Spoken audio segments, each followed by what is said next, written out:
सबसे पहले इस वक्त की बड़ी खबर की बात करते हैं। उत्तरकाशी से ये बड़ी खबर आ रही है।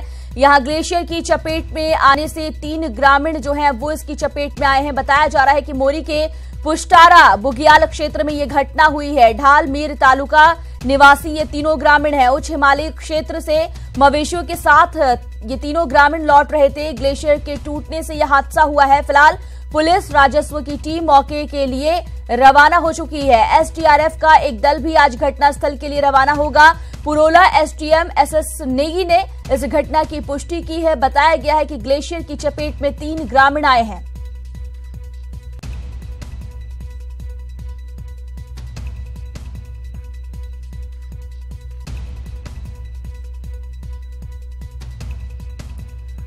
तो उत्तरकाशी से ये बड़ी खबर आपको बता रहे हैं। ग्लेशियर की चपेट में 3 ग्रामीण आए हैं। फिलहाल एसडीआरएफ का एक दल आज घटनास्थल के लिए रवाना होने वाला है। पुरोला एसडीएम एसएस नेगी ने इस पूरी घटना की पुष्टि की है।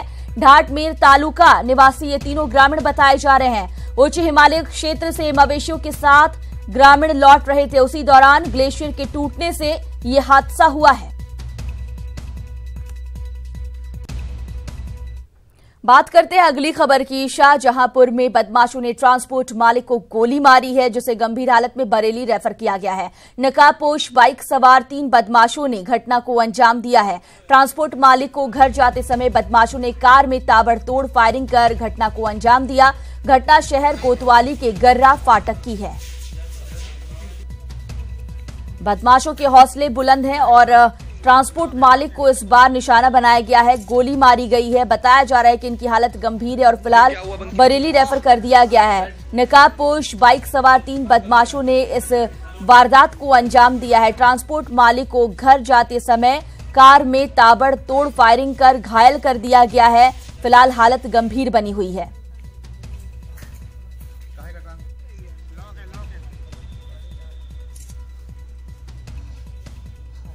फिर क्या हुआ बंकिम जी?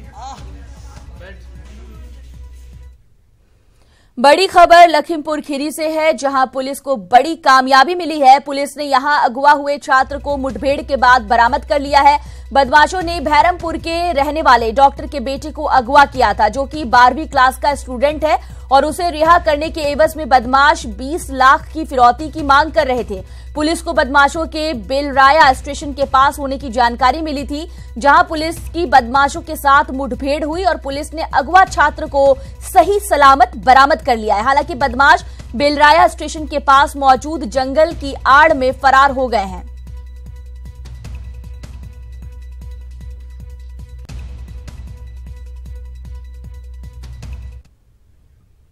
बड़ी खबर प्रतापगढ़ से आ रही है। युवक की पीट कर हत्या करने के मामले में सामने आने के बाद ये बताया जा रहा है कि ग्रामीण युवक को चोर समझ बैठे थे, जिसके बाद उन्होंने युवक की लाठी डंडों से जमकर पिटाई कर दी, जिस वजह से उसने मौके पर ही दम तोड़ दिया। बताया जा रहा है कि युवक देर रात घर लौट रहा था। फिलहाल पुलिस मामले की जांच में जुट गई है। वारदात धेनु का पुरवा गांव में अंजाम दी गई है। तो धेनु के पुरवा गांव में इस वारदात को अंजाम दिया गया। आपको बता दें कि युवक की पीट कर हत्या कर दी गई है और अब ये कहा जा रहा है कि ग्रामीण इस युवक को चोर समझ बैठे और उसके बाद इसकी लाठी डंडों से जमकर पिटाई कर दी गई। मौके पर ही इस युवक ने दम तोड़ दिया। देर रात ये घर लौट रहा था। उस दौरान ग्रामीणों को भ्रम हुआ कि ये चोर है और इसकी जमकर पिटाई कर दी गई। इसकी मौत हो गई है।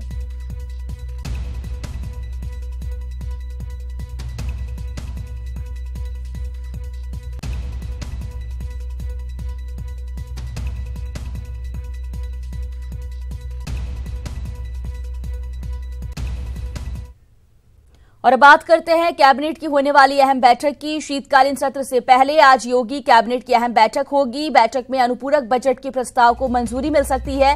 वहीं सीएजी रिपोर्ट को भी विधानसभा के पटल पर रखा जाएगा, इसलिए इस रिपोर्ट को भी कैबिनेट से मंजूरी दिलाई जा सकती है। सरकारी महकमों में कामकाज को लेकर ये सीएजी रिपोर्ट तैयार की गई है। यूपी कोका का मसौदा भी कैबिनेट के सामने चर्चा के लिए लाया जा सकता है। इसके साथ ही संगठित अपराध, माफिया, नक्सली, आतंकवादी गतिविधियों से जुड़े तत्वों पर नकेल कसने के लिए कानून प्रस्तावित है। इसके अलावा सचिवालयों में अनिवार्य हाजिरी सिस्टम, फीस नियंत्रण जैसे शीतकालीन सत्र में विधेयक लाए जाएंगे।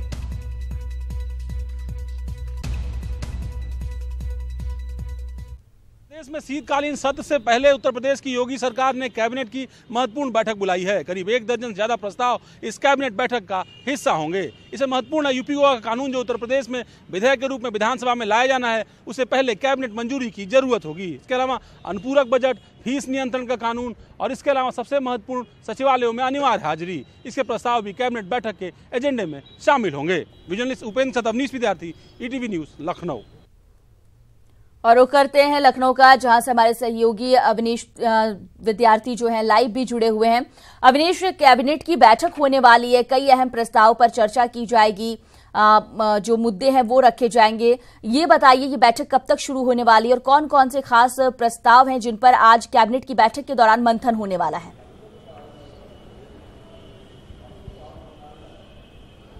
देखिए मोनिका, बैठक शुरू हो गई है। मुख्यमंत्री योगी आदित्यनाथ बैठक के लिए पहुंच चुके हैं, तमाम उनके मंत्रिमंडल के सहयोगी बैठक के लिए पहुंच चुके हैं और कई सारे मुद्दे हैं आज की कैबिनेट बैठक के लिए। मसलन चूंकि विधानसभा का शीतकालीन सत्र शुरू होने जा रहा है, लिहाजा अनुपूरक बजट, सीएजी का जो रिपोर्ट होती है, ऑडिट रिपोर्ट, उसका प्रस्ताव है। इसके अलावा कई सारे ऐसे विधेयक जो विधानसभा में रखे जाने हैं मौजूदा सत्र में, उस सत्र को लेकर के भी कई सारी तैयारियाँ हैं राज्य सरकार की। और उसके तहत यूपी का कानून जो संगठित अपराध को नियंत्रित करने के लिए, उस पर नकेल कसने के लिए एक कानून के रूप में राज्य सरकार ला रही है। उसे पहले कैबिनेट का अप्रूवल दिलाया जाएगा और बाद में फिर विधानसभा में विधेयक के रूप में पेश किया जाएगा। इसके अलावा सचिवालयों में हाजिरी अनिवार्य करना, इन बायोमेट्रिक और दूसरे तकनीकी संसाधनों के माध्यम से सचिवालयों के कामकाज को और बेहतर करने की व्यवस्था को भी आज हरी झंडी दी जाएगी। इसके अलावा फीस नियंत्रण को लेकर के, गन्ना में जो गन्ना क्रैकर होता है उसको लेकर के 2012-13 का जो मसला था गन्ना विसंगतियों से जुड़ा हुआ, उसको लेकर के कैबिनेट में चर्चा हुई है। इसके अलावा जो वफ ट्रिब्यूनल है उसको लेकर के जो है एक प्रस्ताव कैबिनेट में आ रहा है, उस पर भी चर्चा हो रही है कैबिनेट के अंदर। तो कई सारे ऐसे मसले हैं जिन पर कैबिनेट के अंदर आज जो है चर्चा होनी है। जी मोनिका, शुक्रिया अवनीश इस तमाम जानकारी के लिए। हमारे सहयोगी बता रहे थे कि फिलहाल कैबिनेट की बैठक शुरू हो चुकी है, मुख्यमंत्री योगी आदित्यनाथ इस बैठक में मौजूद हैं और कई मुद्दों पर इस बैठक में चर्चा की जा रही है। कैबिनेट बैठक का एजेंडा जो है वो हम आपको बता रहे हैं। अनुपूरक budget, CAG report, UP Coca विधेयक पर चर्चा इस बैठक के दौरान की जानी है। संगठित अपराध, माफिया, नक्सली, आतंकवाद पर नकेल कसने पर भी चर्चा होगी। वहीं सचिवालय में अनिवार्य हाजिरी, फीस नियंत्रण जैसे विधेयक शीतकालीन सत्र में लाने पर चर्चा की जानी है।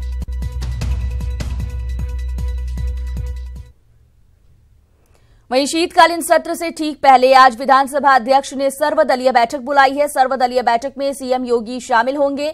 नेता प्रतिपक्ष राम गोविंद चौधरी, बसपा विधानमंडल नेता लालजी वर्मा भी इस बैठक में हिस्सा लेंगे। वहीं आज समाजवादी पार्टी विधानमंडल दल की भी बैठक है। दोपहर 3 बजे सपा कार्यालय पर यह बैठक होने वाली है। बैठक की अध्यक्षता सपा के राष्ट्रीय अध्यक्ष अखिलेश यादव करेंगे।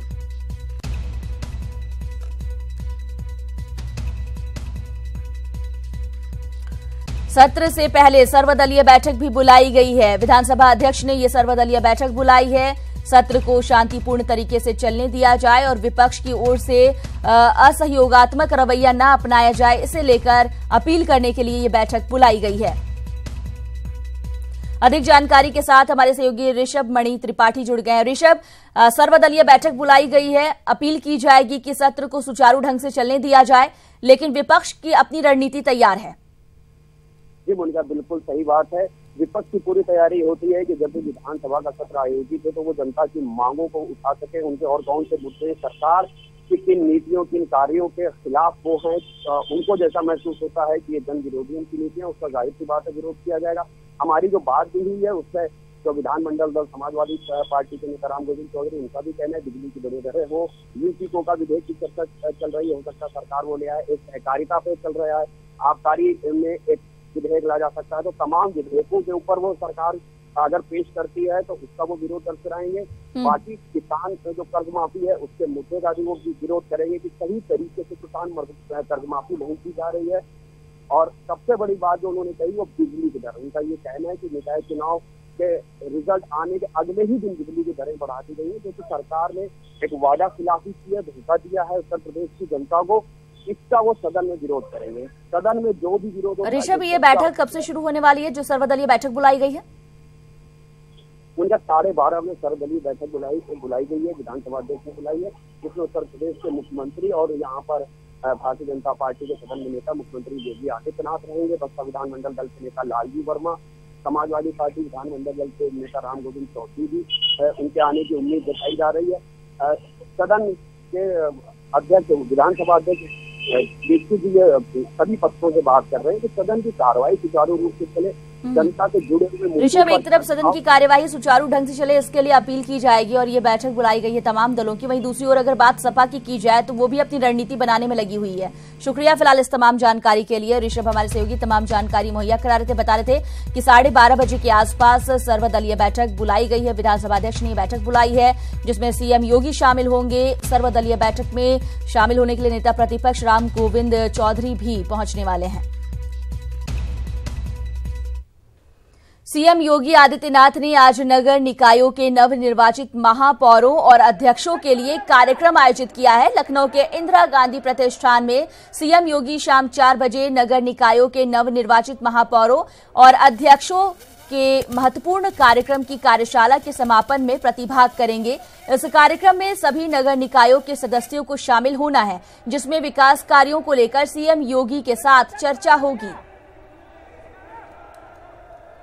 उत्तर प्रदेश के सभी हिस्सों में नगर निकायों के प्रमुखों के शपथ ग्रहण के आयोजन के बाद अब उत्तर प्रदेश की योगी सरकार ने सभी नगर प्रमुखों को लखनऊ तलब किया है। दरअसल उत्तर प्रदेश की सरकार ये चाहती है कि संकल्प पत्र में जो एजेंडा उसने रखा था उस एजेंडे पर मुख्यमंत्री तमाम नगर निकाय प्रमुखों को संबोधित करें। दरअसल मुख्यमंत्री योगी आदित्यनाथ ने एक खास रणनीति बनाई, इसके तहत नगर निकायों का विकास किया जाना है। दरअसल उत्तर प्रदेश में दशकों से नगर निकायों पर बीजेपी का कब्जा रहा है, लेकिन बावजूद इसके कि राज्य में उसकी सरकार नहीं थी, नगर निकायों का विकास नहीं हो पाया। अब जब उत्तर प्रदेश की बहुमत वाली सरकार योगी सरकार के रूप में स्थापित है, ऐसे में नगर निकायों का विकास किस तरीके से हो इसकी रूपरेखा इस वर्कशॉप में रखी जाएगी। वीडियो जर्नलिस्ट उपेंद्र के साथ अवनीश विद्यार्थी, ईटीवी न्यूज, लखनऊ।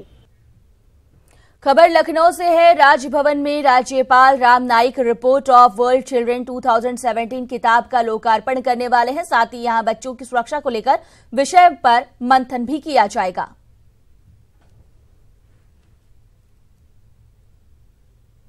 राजभवन में बच्चों की सुरक्षा पर मंथन किया जाना है। बच्चों की सुरक्षा पर यह कार्यक्रम आयोजित किया गया है। रिपोर्ट ऑफ वर्ल्ड चिल्ड्रन 2017 किताब का लोकार्पण किया जाएगा। आपको बता दें कि राज्यपाल राम नाईक राजभवन में इस कार्यक्रम में मौजूद रहेंगे, किताब का लोकार्पण करेंगे। बच्चों को कैसे सुरक्षित रखा जाए, क्योंकि बच्चों की सुरक्षा को लेकर कई सवाल खड़े हो रहे हैं। बच्चे सुरक्षित नहीं, इस तरह की खबरें आए दिन सामने आती रहती है और ऐसे में राजभवन में राज्यपाल के द्वारा राम नाईक जो हैं वो रिपोर्ट ऑफ वर्ल्ड चिल्ड्रन 2017 किताब का लोकार्पण करने वाले हैं। और बच्चों की सुरक्षा पर यह कार्यक्रम अपने आप में बहुत ही खास हो जाता है, क्योंकि बच्चों की सुरक्षा पर लगातार मंथन किया जा रहा है और आज के दिन इसी विषय पर मंथन किया जाना है।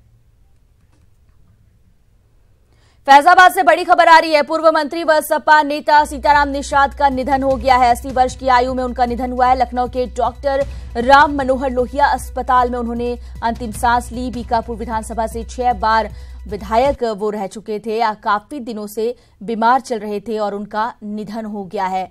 आपको बता दें कि उनका निधन हो गया है। बीकापुर विधानसभा से 6 बार विधायक रहे, काफी दिनों से बीमार चल रहे थे और राम मनोहर लोहिया अस्पताल में उन्होंने अंतिम सांस ली। लखनऊ के डॉक्टर राम मनोहर लोहिया अस्पताल में भर्ती थे वो। बीकापुर विधानसभा से 6 बार विधायक रहे काफी दिनों से, लेकिन उनका जो स्वास्थ्य है वो खराब चल रहा था। पूर्व मंत्री और सपा नेता सीताराम निषाद का निधन हो गया है।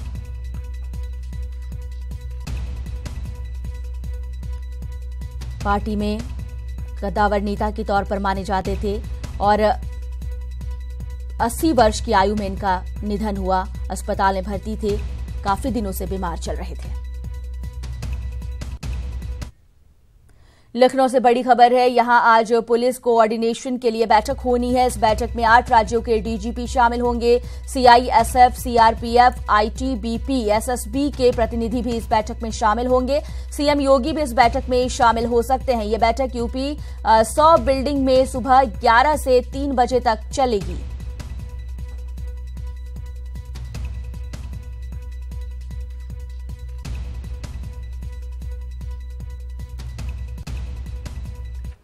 राजभवन ने कल राज्यपाल राम नाईक ने कुंभ मेले का लोगो जारी किया। इलाहाबाद में 2019 में लगने वाले कुंभ मेले को लेकर तैयारियां जोरों पर चल रही हैं। यही कारण है कि कुंभ मेले का लोगो जारी किया गया है। इसके साथ ही सीएम ने कुंभ मेले की टैगलाइन भी जारी की। सीएम ने कहा कि हर सरकारी कार्यक्रम में कुंभ का लोगो रहेगा। इस दौरान सीएम ने यह भी कहा कि अब कुंभ का नाम महाकुंभ होगा और अर्ध कुंभ की जगह कुंभ शब्द का प्रयोग होगा।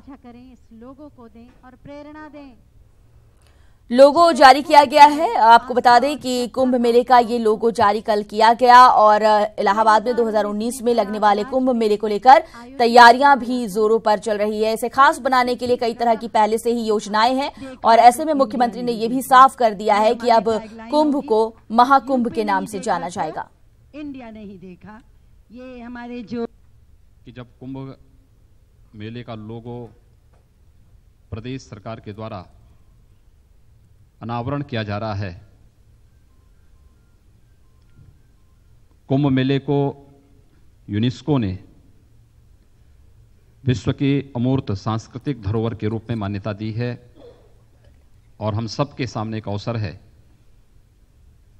कि हम कुंभ के इस आयोजन को उसके अनुरूप पूरी भव्यता के साथ, पूरी दिव्यता के साथ इसके आध्यात्मिक और सांस्कृतिक महत्व को बनाए रखते हुए संपन्न करने में सफल होंगे। हर 12 वर्ष में महाकुंभ का आयोजन होता था, लेकिन 6 वर्ष में हम उसको अर्ध कुंभ मान लेते थे। भारत की सनातन संस्कृति अपने यहाँ आधा कुछ नहीं छोड़ती है। हमारे यहाँ सब कुछ पूर्ण है। ओम पूर्णमदः पूर्णमिदं पूर्णात् पूर्णमुदच्यते पूर्णस्य पूर्णमादाय पूर्णमेवावशिष्यते, इस भाव के साथ, यानी हमने पूर्णता से ही इस संपूर्ण सृष्टि को देखा है। तो फिर अर्ध शब्द हटा करके उसको कुंभ के साथ ही जोड़ा जाए। 2019 में अर्ध कुंभ नहीं बल्कि कुंभ का आयोजन होगा और इसके बाद जो आयोजन होगा वो महाकुंभ का होगा, जो 12 वर्ष में होगा। यूपी में सियासत धार्मिक मुद्दों पर ज्यादा होती रही है और आज भी वो दौर जारी है और जब से यूपी में बीजेपी सरकार आई है तब से इस हवा को और बल मिला है। अब यूपी में गीता गायन प्रतियोगिता होगी, वो भी लोकमान्य बाल गंगाधर तिलक के सम्मान में।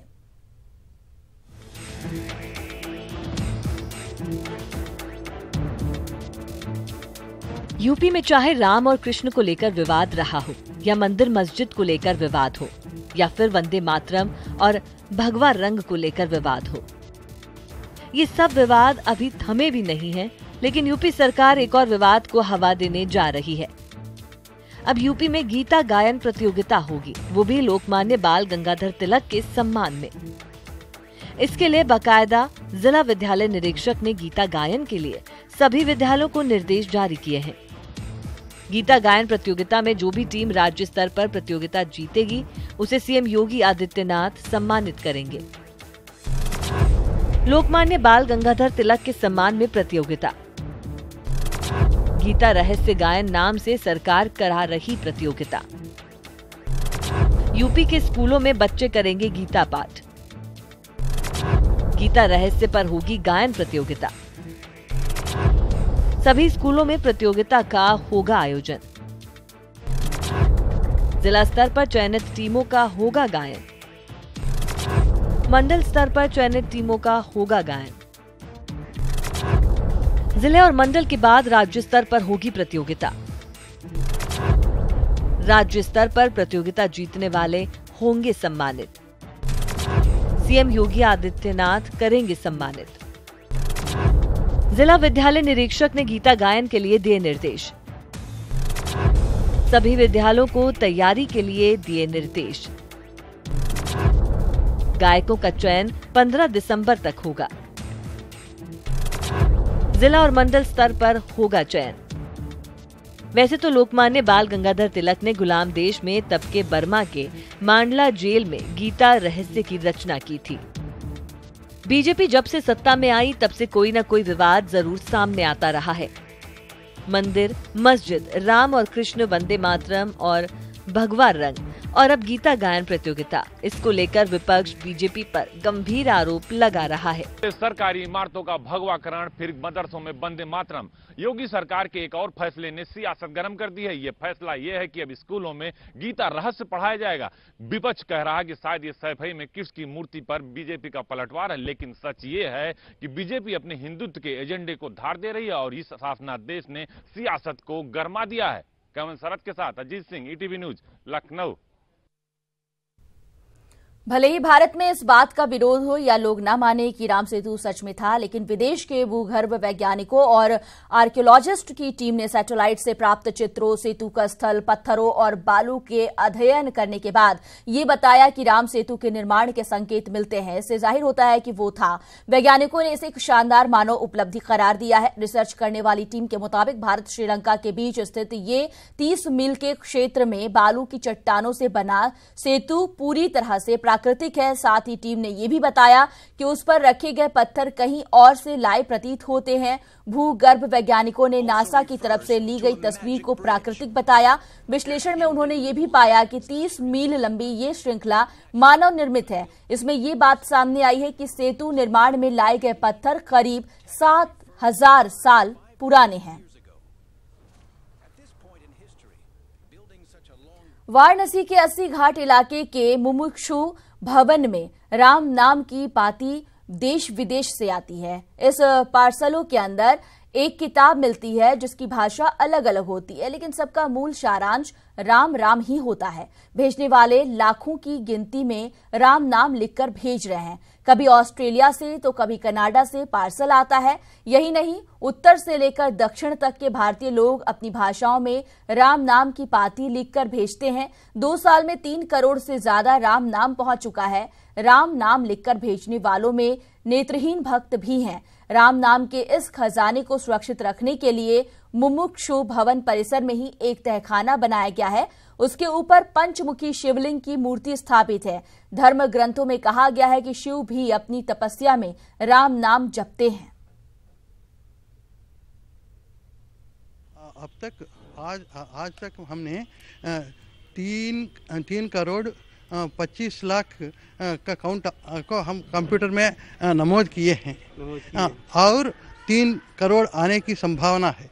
ये पार्सल से अमेरिका से, ब्राजील से और बल्लारी, आंध्र प्रदेश, गुजरात और केरला देश के भाषाओं में लोग राम नाम लिखते हैं। लोग राम नाम को असमी, बंगाली, गुजराती, हिंदी, नेपाली सभी भाषाओं में, क्योंकि ये तो वाराणसी है ना, यहाँ पर बहुत से लोग आते हैं ये देखते हैं, ये जानकारी के लिए हमसे एक किताब लेते हैं, अपनी अपनी भाषा में लिखते हैं और वो तो पार्सल भेजते हैं। रामपुर नगर पालिका परिषद की नवनिर्वाचित चेयरपर्सन फातिमा अजहर और सभासदों का शपथ ग्रहण हुआ। इस कार्यक्रम में एडीएम ने नवनिर्वाचित सदस्यों को शपथ दिलाई, लेकिन इस दौरान सपा के बड़बोले नेता आजम खान अपने ही अंदाज में नजर आए। पहले भी कई बार अधिकारियों को धमकाते हुए आजम खान को सुना गया है, लेकिन एक बार फिर आजम खान ने मंच से डीएम रामपुर को धमकाया है। उन्होंने कहा कि कलेक्टर साहब बहुत बड़ी गलती की है, आप कलंक साबित हो रहे हैं। साथ ही डीएम को हद में रहने की नसीहत भी उन्होंने दी।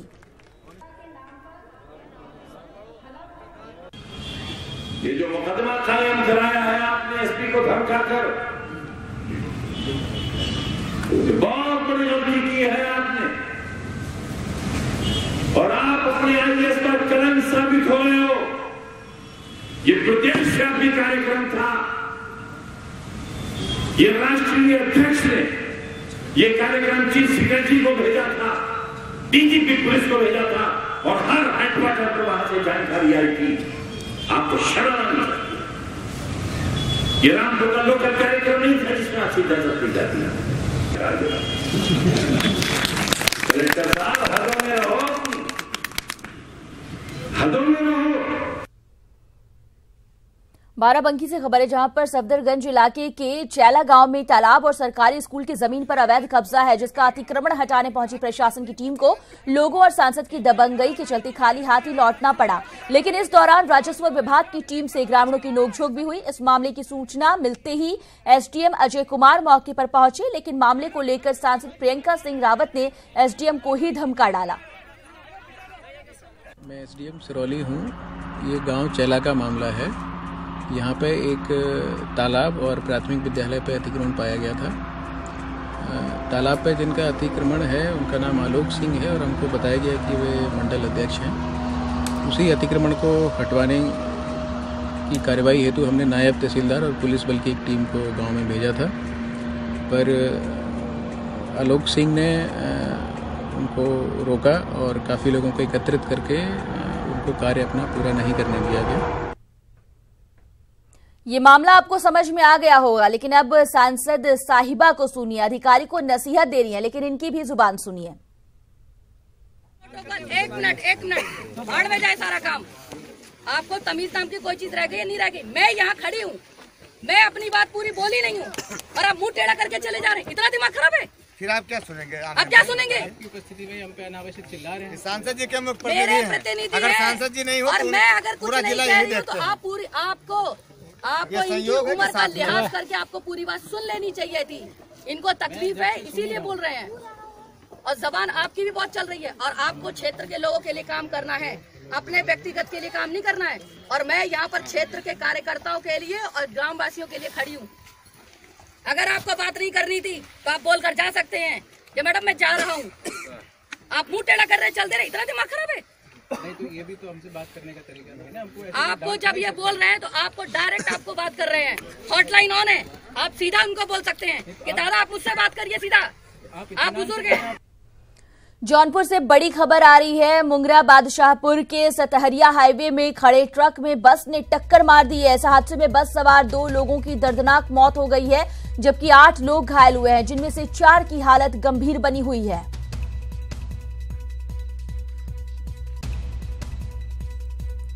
दर्दनाक हादसा हुआ है, ट्रक और बस की टक्कर हो गई है। बताया ये जा रहा है कि हाईवे में खड़े बस में हाईवे में यहां ट्रक खड़ा था जिसपे बस ने टक्कर मार दी है। इस हादसे में दर्दनाक मौत हो गई है 2 लोगों की, जबकि 8 लोग इसकी चपेट में आए, बुरी तरह से जख्मी हुए और इनमें से 4 की हालत गंभीर बनी हुई है।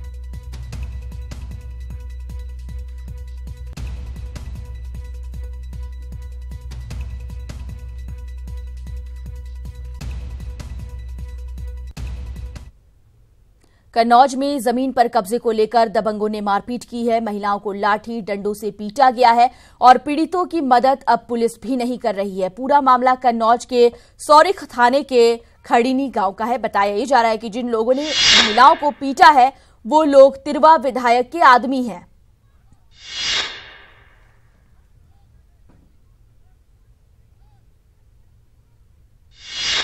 ये सब बहुत विधायक जी के बहुत नजदीकी हैं ये सब, और ये विधायक जी ने हमें भी एक बार गाली दी थी, बेईमान है ये, फलाना है, तू भगा दिया साहब एक पंचायत से। और साहब हम बहुत परेशान हैं साहब, अगर ये मेरा न्याय न मिला तो हम साहब आत्महत्या कर लेंगे। मेरे पास सब असली कागजात हैं और ये नहीं होने दे रहे साहब विधायक तिरवा। अगली खबर सहारनपुर के देवबंद की। यहां के मोहल्ला काइस्तवाड़ा में जन्म से ही मंदबुद्धि लड़की को जंजीर में बांधकर रखने को मजबूर परिजनों ने इलाज के लिए मुख्यमंत्री और प्रधानमंत्री से गुहार लगाई है। परिजनों का कहना है कि उन्होंने कई जगह इलाज कराया लेकिन फायदा नहीं हुआ, उल्टा परिवार कर्ज के बोझ तले दब गया है।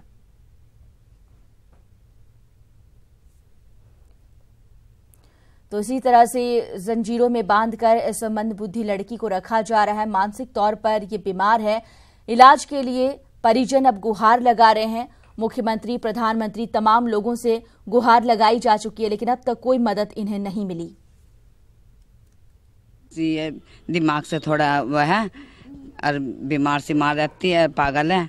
और क्या नाम इसकी मम्मी है जो वो हॉस्पिटल में बीमार है और इसकी जो जितनी भी सेवा जो कर रहे हैं हम कर रहे हैं। हम ये चाहते हैं कि अल्लाह योगी जी या मोदी कोई भी इस समस्या का हल निकाल ले, कुछ इसके लिए कुछ अच्छा करे ताकि इसका इलाज हो सके।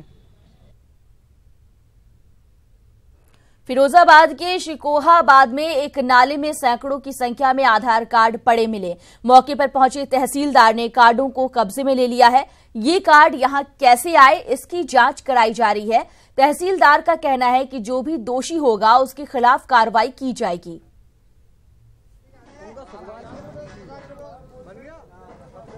तो तो आधार कार्ड को नाले में फेंका गया है, आखिर इसके पीछे की वजह क्या है? घोर लापरवाही है। इस पूरे मामले की अब जांच की जा रही है। आपको बता दें कि तहसीलदार ने कार्डों को कब्जे में ले लिया है। सैकड़ों की संख्या में आधार कार्ड यहां नाले में पड़े मिले हैं।